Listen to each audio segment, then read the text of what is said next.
She boarded the plane with a heart full of hope only to be told in front of strangers that she didn't belong, not because of a missing ticket, not because of poor behavior, but because of how she looked in that single humiliating moment. A young girl's quiet dignity stood taller than uniformed authority, and the world watched as the tables turned. This isn't just a story about a flight, it's about the power of presence, the pain of prejudice, and the strength it takes to stay silent when silence speaks louder than rage. If you've ever been underestimated or stood up for someone who was, this story is for you. Watch now and share it with someone who still believes kindness is weakness. Ava Bennett, 16, had never flown alone before, yet here she was sitting by the window of seat 1A in first class, her legs tucked neatly under her earbuds and in a book she had reread a dozen times.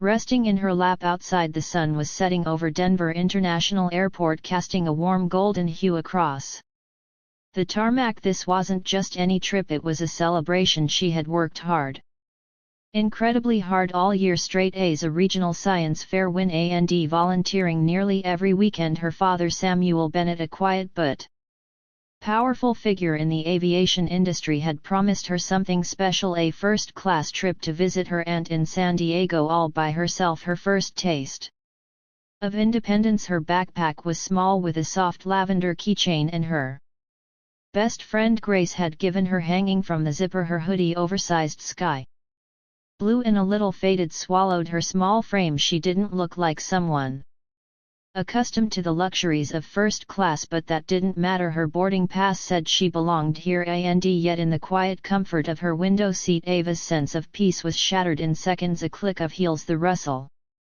of a stiff navy uniform, and suddenly a presence loomed over her. "Excuse me, miss," came a voice, clipped, sharp and commanding. Ava looked up to see a tall woman with cold grey eyes, her blonde hair slicked back in a tight bun. Her name tag read M. Charlotte Cullen.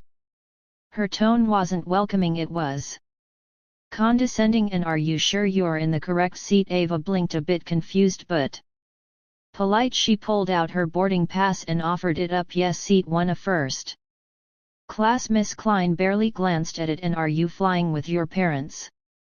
"Sweetheart, no, just me." There was a pause, a long one. Miss Klein's eyes scanned Ava from head to toe, the hoodie, the backpack, the curls tied in a messy bun, her lips thinned. "I think there's been a mistake," she said louder now, making no effort to lower her voice. "This section is reserved for first-class passengers only." Ava's stomach dropped. She held the boarding pass closer, her voice trembling but still even. "But this is a first-class ticket. My dad booked it for me. I'm going to have to ask you to move." Ms. Cullen interrupted, eyes narrowing. "You're holding up boarding. Please take your things and go to the back." People were staring now. A man in a suit glanced over the top of his newspaper. A woman across the aisle shifted uncomfortably in her seat. No one said anything. Ava's cheeks burned. "I really do have a first-class ticket," she whispered. "Can you just check again?" Mrs. Klein crossed her arms. "Sweetheart, let's not make a scene. Please move to coach." The words "sweetheart" stung more than the command. Ava stood slowly, gathering her things as the whispers grew louder. The walk down the aisle felt like a marathon, eyes following her but none defending her. She found a seat in the middle row of economy. No window, no comfort, just silence and shame. She sat down and stared at the seat in front of her, lips pressed together, holding back tears. Then she pulled out her phone and sent a message. "Dad, they made me leave my seat, said I didn't belong in first class even though I showed them my ticket." She hesitated, then hit send. "Back up in first class." Miss Klein smoothed her skirt and returned to the galley, feeling proud of herself for correcting the mistake. To her it was routine, someone trying to get more than they paid for. She didn't give it a second thought. That was about to change. Ava's phone buzzed. "What do you mean they made you leave? Who? What flight are you on?" Her fingers shook as she typed. "The flight attendant. She didn't believe I had a real ticket. She made me go to the back."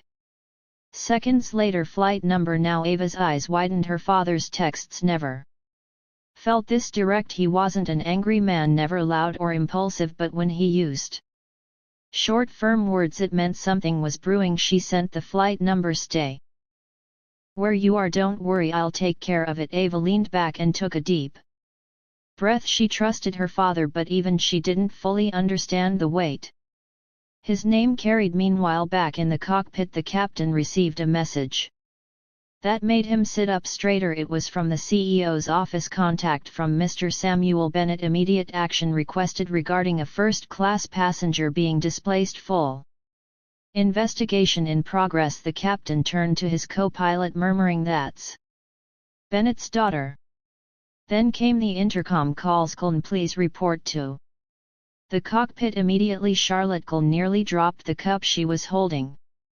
Inside the cockpit she stood rigid as the captain turned to her. On the screen was a video call. One of the airline's executive manager's face grim and unreadable. "A clean set, an obligation," said Lyman. The voice said flatly, "Did you remove a young passenger from first class without verifying her credentials?" She didn't look like Klein.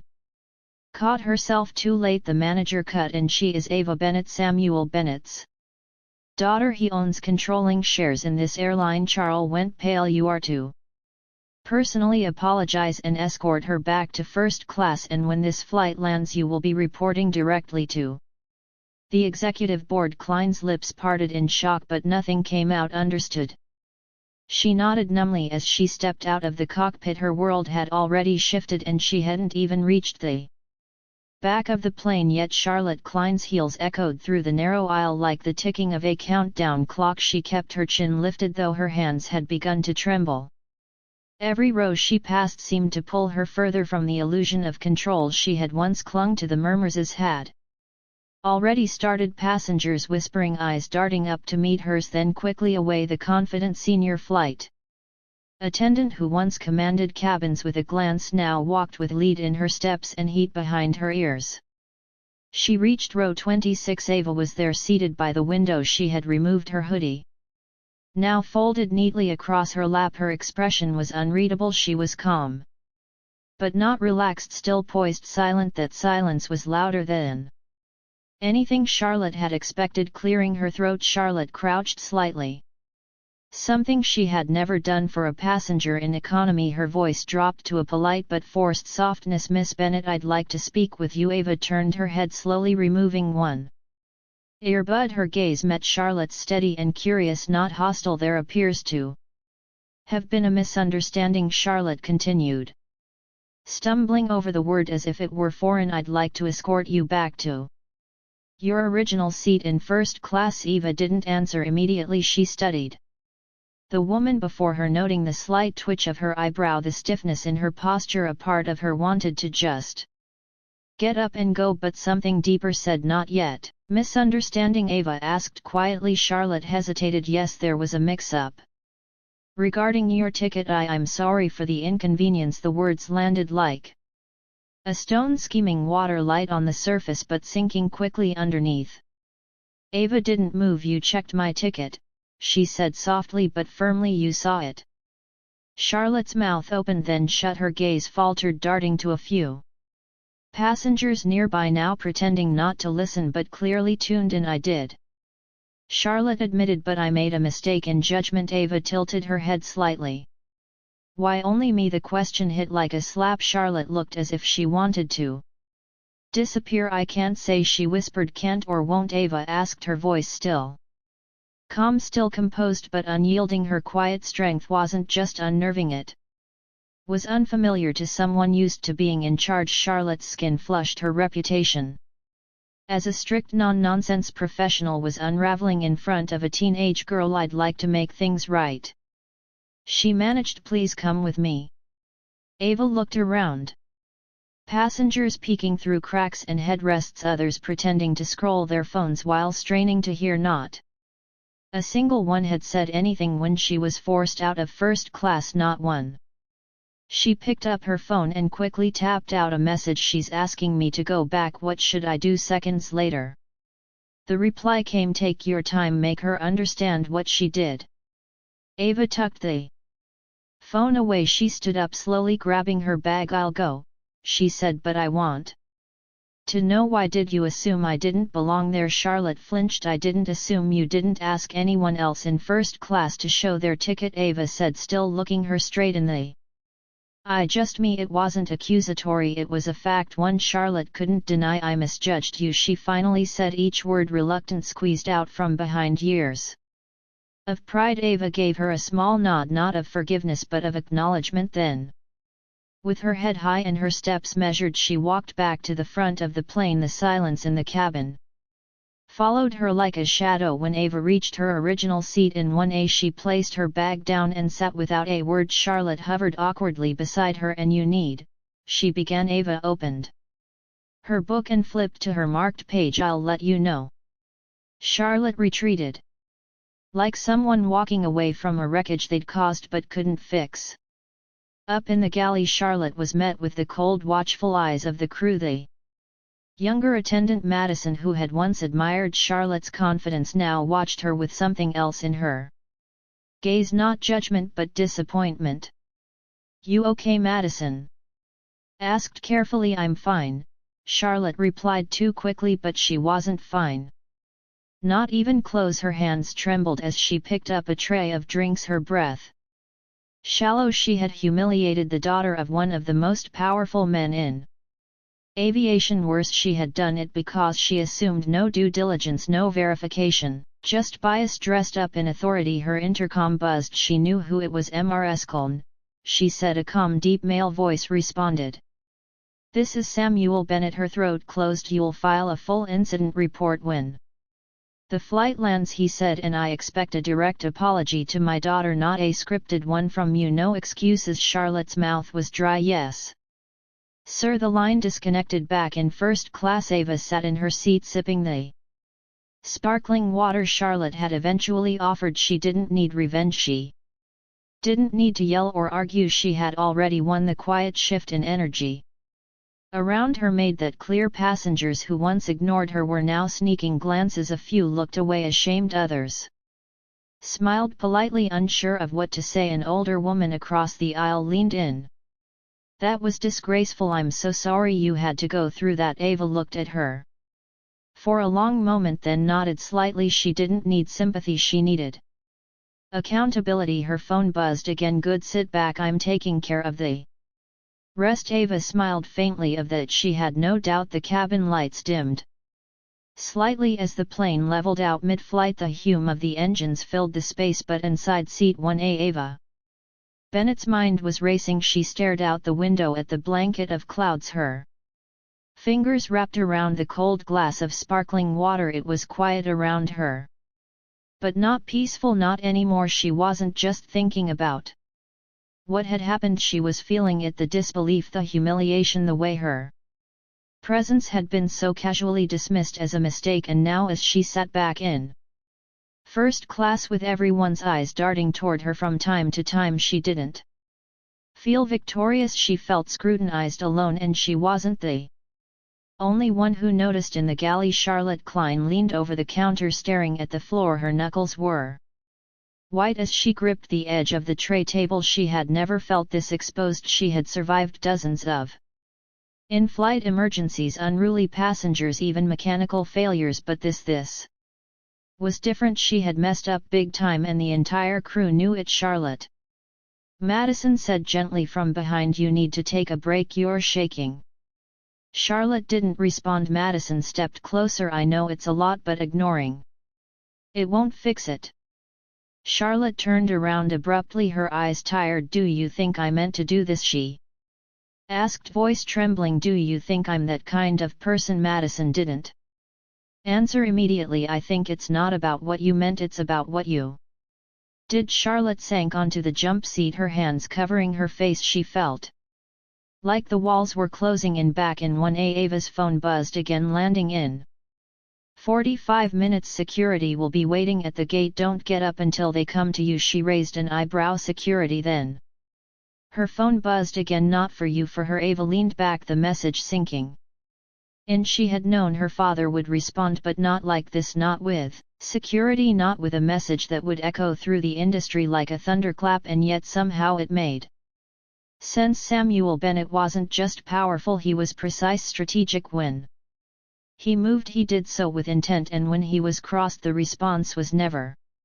Small far ahead in the cockpit, Captain Lel Hughes was on a secure call with Ground Operations. Yes, confirming again. Passenger is Ava Bennett, daughter of Samuel Bennett. The voice on the other end of the line replied firmly. Understood. Terminal access is restricted. Executives will be present. A private car has been dispatched for the passenger. Will also be escorting flight attendant Charlotte Cullen for immediate questioning. Captain Hughes side copy. That will begin descent in 20. He hung up the phone and glanced out over the instruments. He'd flown for over 25 years. But this was going to be the one flight everyone would talk about for the rest of his career. Back in first class, Ava could feel the shift in the air. The people around her weren't just aware. They were uncomfortable. A man across the aisle in a tailored suit leaned slightly toward her, unsure of how to start a conversation but clearly trying. I saw what happened earlier, he said, offering a tight smile. Really unfortunate. Ava turned her gaze slowly toward him. Unfortunate? He cleared his throat. Yes. Well, obviously a misunderstanding. I'm sure she didn't mean a mistake, Ava said. Cutting him off or a choice? He froze. She didn't wait for him to recover. She turned back toward the window, letting the silence answer for her in the galley. Charlotte's intercom buzzed again. Her heart dropped. She picked it up, barely able to keep her hand from shaking. Immerse. Cullen, this is Samuel Bennett. Her breath caught again. His voice wasn't loud, wasn't cruel, but it was deliberate, controlled, the kind of voice that made people sit up straighter. No matter who they were, you will be met at the gate by a member of our executive team, he said. I expect you to cooperate fully. This isn't just about an apology anymore, it's about accountability. Charlotte swallowed hard. Yes sir. The call ended, and Madison watched from the corner. He really called? Charlotte nodded once. And Charlotte stared at the wall. I think I just lost my career. Madison didn't say. You might be right. She didn't need to. The announcement came through the cabin shortly after. Ladies and gentlemen, this is your captain speaking. We'll begin our descent shortly. Please ensure your seat belts are fastened and tray tables are upright. Ava exhaled slowly. The plane dipped gently, clouds brushing against the windows as the ground came closer. The silence among the passengers was thick, like everyone was waiting for something to explode. No one spoke, no one made eye contact. Everyone felt it. The descent ended with a light bump on the runway as the plane slowed. The captain's voice came through one final time. Welcome to San Diego. The local time is 3:45 p.m. Please remain seated until the seat belt sign is turned off. Thank you for flying with us. As the wheels rolled toward the gate, Ava's phone buzzed one last time. Stay in your seat. Don't speak to anyone until I get there. They're coming for her. Her pulse quickened. Then it happened. The front cabin door opened. A tall security officer stepped onto the plane, flanked by a man in a charcoal suit with a gleaming badge that read Executive Compliance. Bennett Air. He was composed, calm, and looked like he hadn't smiled in 10 years. Charlotte Cullen stood frozen in the galley. The officer's voice was calm. Miss Charlotte Cullen. Her hands tightened into fists. Yes, you'll need to come with us. Passengers turned to watch. A woman gasped. Someone else whispered, is that the flight attendant? Charlotte straightened her jacket, her eyes darting to the floor. She tried to move with grace, but her limbs felt heavy as she stepped forward. She dared to glance once, only once, at Ava. Ava didn't sneer, she didn't smile, she just looked at her quietly, powerfully, without a word. That silence was louder than any punishment. As Charlotte stepped off the plane, the whispers followed her like shadows, and inside the cabin Ava sat still, composed, no longer the girl who had been dismissed at the start of the flight. She was the girl everyone remembered now, the one no one would ever underestimate again. Charlotte Klein sat in a small windowless conference room inside the airport's executive wing. The air felt thick, sterile, like a hospital waiting room. The walls were bare except for a single framed photo of a plane soaring through clouds, mocking her. Her uniform was still crisp, but her composure was in tatters. She had been escorted off Flight 917 less than 20 minutes ago. Now her Fate hung in the hands of people she had once walked past with pride, executives in suits she used to nod at in hallways, never imagining she might one day be seated across from them like this. Across the long table sat 2 men and 1 woman. Their expressions were unreadable. The one in the center was James Connors, the airline senior operations manager. He didn't look angry, he looked disappointed, which somehow cut deeper. Miss Cullen, he said calmly, folding his hands. Before we begin, you should know that this is not a termination hearing. It's a formal review, but everything you say will be documented. Charlotte nodded, though her throat was dry. We've received a detailed report from Captain Hughes, he continued. We've also reviewed the incident footage, passenger statements, and a complaint filed by Mr. Samuel Bennett himself. At the mention of that name, her stomach twisted again. James leaned forward. You removed Ava Bennett from first class, a minor despite a valid ticket, is that correct? Charlotte licked her lips. Yes, sir. Who may? That question echoed in her head like thunder. She started, but stopped, her voice cracked. I didn't recognize her. She looked young, casual. I thought maybe there was a mistake. You didn't check the manifest? Another executive asked. I glanced at her ticket, Charlotte admitted, but I assumed that she didn't belong. The woman on the panel finished for her. Charlotte flinched. James tapped a folder in front of him. Miss Klein, you've been with this airline for over 10 years. You've trained dozens of attendants, led hundreds of flights. You know protocol better than anyone, but this wasn't protocol, this was personal judgment. Charlotte looked down at her hands. I didn't mean to be disrespectful, but you were the woman said plainly. There was a long silence. Charlotte finally looked up. I didn't wake up that day wanting to treat anyone unfairly. I just saw someone I didn't expect to see in first class, and I reacted. James narrowed his eyes. Do you understand how dangerous that instinct is? Charlotte nodded, but inside she was unraveling, because she did understand now. In that moment on the plane, when she saw Ava's oversized hoodie, her youthful face, her skin tone, somewhere in her brain, without realizing it, she had judged her, not intentionally, not with malice, but still she judged her. Her interpretation, and that judgment had consequences. James opened a tablet and turned it toward her. It showed a photo. Ava sitting in seat 26C, pressed against the window, small and alone. Her face wasn't angry, it was hurt, and Charlotte couldn't look at it for more than a second. That moment, James said softly, is what people will remember about this flight, not the turbulence, not the destination. That Charlotte wiped at the corner of her eye, trying not to cry. The woman on the panel leaned in. Why do you think Mr. Bennett didn't just demand your firing on the spot? I don't know, Charlotte whispered. Because he believes in accountability, she replied, not revenge. James closed the folder. You're suspended indefinitely. Your final employment status will be reviewed after an internal investigation.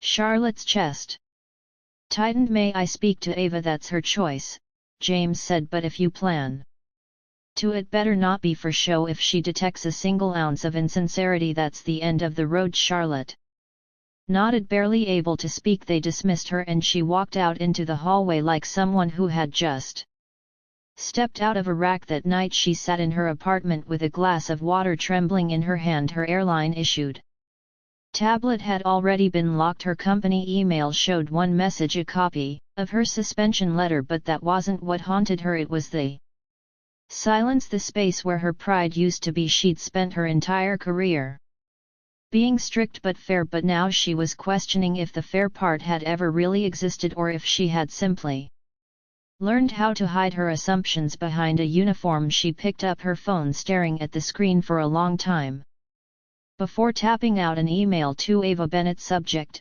my apology.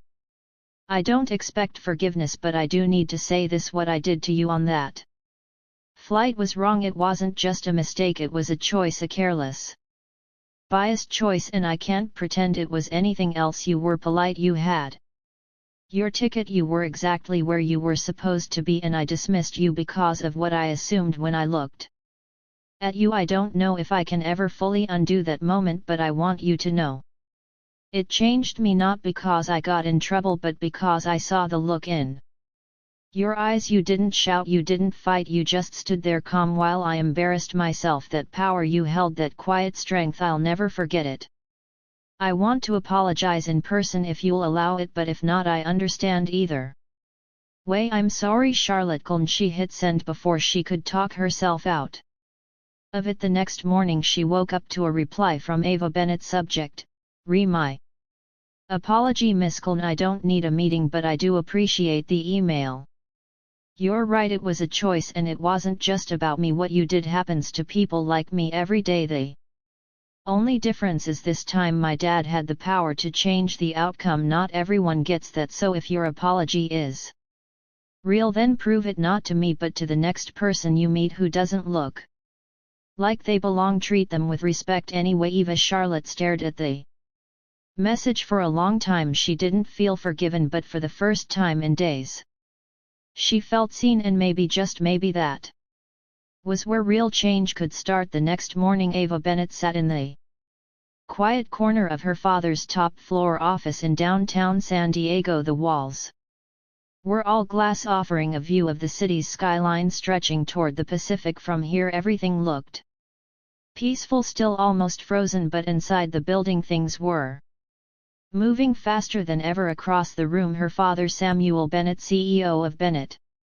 Air and one of the most respected figures in the aviation industry, was finishing a call with the airline's board of directors. His tone was clipped, professional, but behind every word was a weight that only power could carry. Ava leaned back on the leather couch, flipping her phone in her hand. She hadn't expected her quiet flight to San Diego to turn into a viral industry incident, but here she was at the center of something much bigger than herself. The email from Charlotte Klein still lingered in her inbox. Ava had read it 3 times. It was raw, not defensive, not performative, but Ava had made it clear she wasn't interested in words. She was watching for action. Samuel hung up and turned to face her. They've approved it, he said. Ava raised a brow. Approved what? He walked over and sat across from her, folding his hands. The first step in what I'm calling our Equity Air initiative. She tilted her head. Sounds expensive. Good change always is, he replied. We're launching a full review of first-class protocols, unconscious bias training across the entire staff, from flight attendants to management, and implementing a new anonymous passenger incident report system, real-time every flight. Ava blinked. All that because of one flight? Her father smiled softly. No, all that because of you. She scoffed a little, not out of arrogance but disbelief. He leaned forward. I've spent decades building this airline, trying to make it better, safer, more efficient, but what happened to you in that seat? It made me realize how much work we still have to do and how blind we've been to the everyday experiences of people who don't look like they fit a certain mold. Ava looked down at her hands. I wasn't the first, I won't be the last. No, he agreed, but you were the one who had the right voice at the right time. You were poised, you didn't lose your temper, you didn't ask me to retaliate, you just told the truth. And that, he pointed to her, that gives you more influence than you realize. She was quiet for a moment, then finally said, so what happens to her? Her father knew exactly who she meant. Klein. He leaned back, still suspended, but HR is reviewing her file. She's requested a chance to speak directly to our training division to apologize, to help redesign the system. He said she wants to be part of the fix. That surprised Ava. You'd trust her with that? She knows the system, and she just got a brutal lesson on how easily it can break people.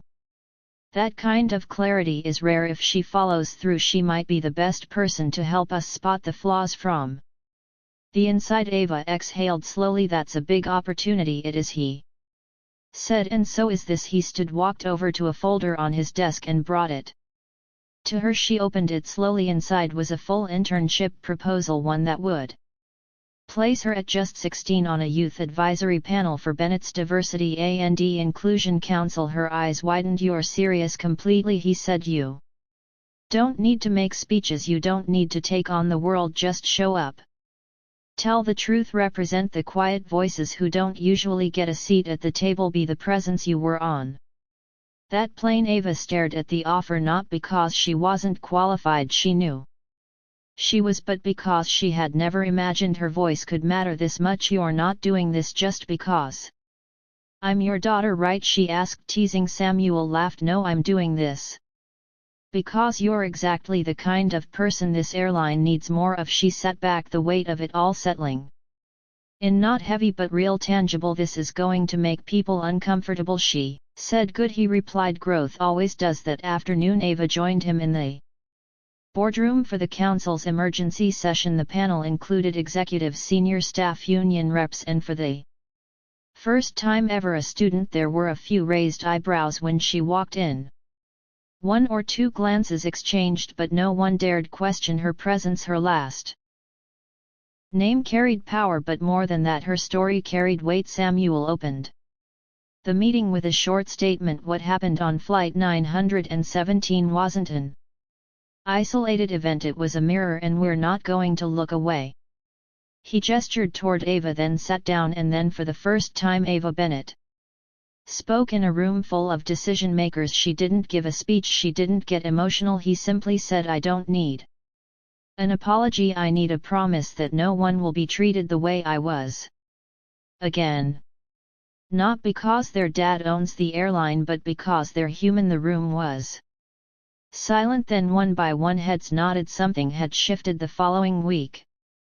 Bennett Air released a statement across all major media outlets. We believe that one flight can change everything. Equity, dignity and respect are no longer side policies, they are our priority. The story made headlines not because of the scandal but because of the solution. Ava's quiet strength became a symbol, and for Charlotte Cullen, sitting in a conference room with the training division, eyes tired but determined, it became her second chance not to erase what she did, but to make sure no one else repeated it. She opened a new file titled Redefining First Class, and she began again. The training room on the third floor of Bennett's corporate campus wasn't glamorous. The walls were bare, the lights buzzed faintly, and the coffee in the corner had clearly been sitting there too long, but for Charlotte Cullen it felt like the most important room she'd ever entered. She arrived early, always had habit from her flight days. Old instincts didn't die easily, even when the uniform no longer fit quite the same. Her hands shook slightly as she sat down. Her notes: today wasn't just another HR session, today she was the one leading it. 6 months had passed since Flight 917, since that day, since the moment she looked at a teenage girl in a hoodie and decided without saying it that she didn't belong, and everything changed. Suspension, public scrutiny, and apology. That hurt to write and humbled her in ways she hadn't expected. She thought the worst part would be losing her job, but it wasn't, as realizing she didn't know who she had become. Charlotte looked up as people began filing in. A dozen trainees, new flight attendants fresh out of certification, took their seats, young, eager, some chatting nervously with each other. They had no idea who she was, not really, but they'd heard everyone in the company had her name. Had become a quiet warning, don't pull a Klein. Still, she was here. Not because she had to be, but because she asked to be, and because Samuel Bennett had said yes the moment she had sent that email, the one Ava responded to. It didn't end the shame, but it cracked something open, and when the training division had approached her weeks later with an offer to help rebuild the inclusivity curriculum, she had said yes without hesitation. Not because it would save her reputation, but because it was the only way she could sleep at night. A young woman in the front row raised her hand. You're Charlotte Cullen, right? The room quieted instantly. Charlotte stood a little taller. I am. Weren't you the one who? She trailed off, unsure how to finish. Charlotte nodded. Yes, I was the one who removed Ava Bennett from her seat in first class. Even though she had a valid ticket, there was no deflection, no sugar-coating, just truth. The trainees sat silently, unsure of what to say. Charlotte stepped forward. I didn't come here today to scare you or to make you feel like you have to walk on eggshells. I came here because I want to show you how quickly a small moment, one assumption, can change everything. She clicked the remote. A photo of an empty seat appeared on the screen. That seat 1A. I stood over it, looked at a girl sitting in it and thought she doesn't fit here. She turned to the room. What I should have done: checked the manifest, asked politely, treated her the same way I would have treated a man in a suit or a woman in pearls. The screen shifted to a blank slide, but I didn't. I let my bias talk louder than my training, and now instead of flying I'm standing here, hoping that if I teach you the right thing someone else won't have to live with what I did. Groom was still listening. She continued, I want to talk to you today about two things: power and presence, because both can be quiet and both can be dangerous when misunderstood. She told them what power looked like on that flight, how Ava never yelled, never made a scene, but still commanded the moment with dignity. She didn't raise her voice, Charlotte said, but she made me see everything I had done, not through anger but through her silence. One of the male trainees raised his hand. Did she ever forgive you? Charlotte paused. She said she wasn't angry anymore, but forgiveness, that's not something I think I've earned. What she gave me was a challenge to be better for the next person, and she had taken that challenge seriously. In the following months, Charlotte worked closely with the Diversity and Inclusion Council. She rewrote outdated scripts, designed real-world scenarios for crew to practice. She added a new section to every training packet titled The Passenger You Didn't Expect. Every lesson, every policy, every conversation was filtered through the lens of humility, because she had lived the consequences of assumption. Later that afternoon, after the trainees left, Madison stopped by. They hadn't spoken much since the day Charlotte was escorted off the plane, but she had followed her progress quietly. You were good in there, Madison said. Different? Charlotte smiled. I am different. Madison leaned on the door frame. Most people don't come back from something like that. You did. Charlotte looked at the screen still glowing behind her, the words welcome to first class for everyone frozen in blue. I didn't come back to clear my name, she said softly. I came back because someone gave me the chance to change what my name stood for that night. Charlotte sat at her kitchen table scrolling through a draft of the next employee handbook update. Her section, respect without exception, had been approved. She opened her inbox and hesitated when she saw a new message from Ava Bennett. Subject: Seat 1A. Charlotte clicked it. Immerse. I heard you've been leading some of the new training sessions. That's good. I didn't expect to hear from you again, and I'm not writing this because I've been thinking about you. I'm writing this because I believe people can change, and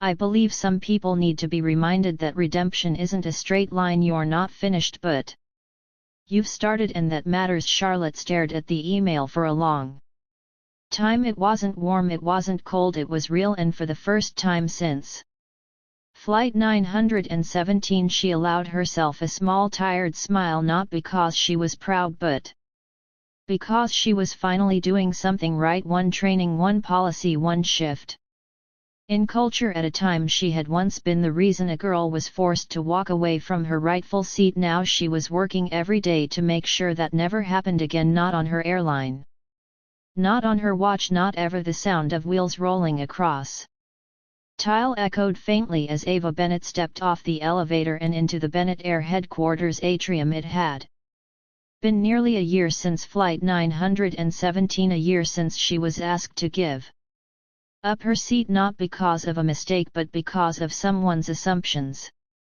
Now things were different. She stood in the heart of the building her father built, but for the first time she didn't feel like just a visitor or a CEO's daughter. She felt like someone who belonged, not by name but by change. In her hand she held a folder. Inside was her final proposal, a youthful initiative called Clear, Creating Leadership, Equity and Accountability in the Real World, a program designed not just to train airline staff but to give young people a voice in industries where they were often dismissed or ignored. She walked past a row of portraits: founders, pioneers, captains, engineers, all of them in polished frames, all of them with titles beneath their names, but none of them looked like her. That was going to change. Two upstairs. Samuel Bennett stood in front of the boardroom window sipping his black coffee. He had just wrapped a conference call with their European division, but his mind was elsewhere. On today, on her. When the assistant buzzed in, Immerse. Bennett is here. He sent her in.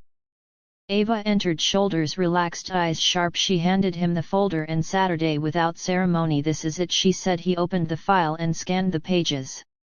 His expression didn't shift, but Ava had learned to read his silences. This was approval. It's ambitious, he said. It's necessary, she countered. He looked up at her. You've changed, she shrugged. You taught me how to use a voice. Life taught me. When Samuel leaned back in his chair. Do you know how many people told me we didn't need a program like this, that it was a PR stunt? She nodded. And how many are still employed? He laughed, a real laugh, not the tight chuckle he reserved for press conferences, but the kind only a father can give when he's both impressed and proud. He set the folder down. So what now? I want to pilot the program in 3 cities, Ava said.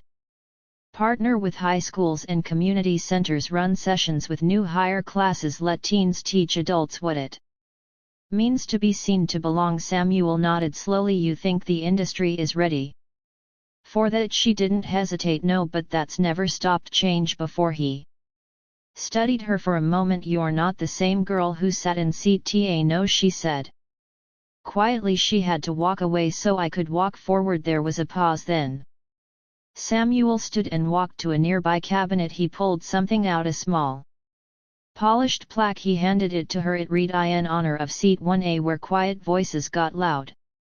Ava stared at it. Is this going in the training center? No, he said. It's going in every crew lounge across the country. They'll see it before every flight. A reminder. She felt a wave rise in her chest. Not tears, not pride, something deeper, meaning. He continued. Every person on that plane knows your name now, but I want every employee we hire from this day on to know your story. She nodded, gripping the plaque. Then let's make sure we keep telling it. Right. Few days later, Charlotte Cullen stood outside a glass wall with the words Bennett Air Flight Simulation Center etched across it. She wore a new uniform, not the old navy and gold she used to carry like armor, but a softer, more modern version, symbolizing her new role as part of the airline's cultural development team. Inside, a group of flight attendants in training were mid-session, walking through passenger scenarios on a mock aircraft. They weren't just learning safety protocols, they were learning how to see people, how to listen, how to challenge their first instincts, and Charlotte was guiding them. She walked inside, took a seat behind the instructors panel, and reviewed the list of questions for today's discussion. The final one read, "What does it mean to truly serve someone you don't understand?" That question hadn't come from HR, it came from Ava. Charlotte still remembered the night she received Ava's follow-up message. It wasn't forgiveness, but it was something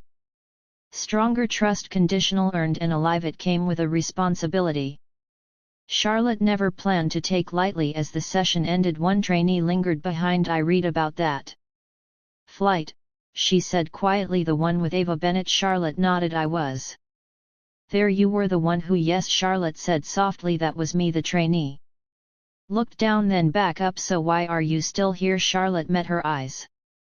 "Because I'm not done learning, and because the person I wronged believes that change is possible if we work for it." The training didn't say anything, but her nod held weight. Charlotte walked to the back of the room, where a single framed item now hung on the wall. It was a photo of Ava seated in one, a not posed, not polished, just her looking out the window. Beneath it were the words, "Never assume someone doesn't belong, they just might be the reason you do."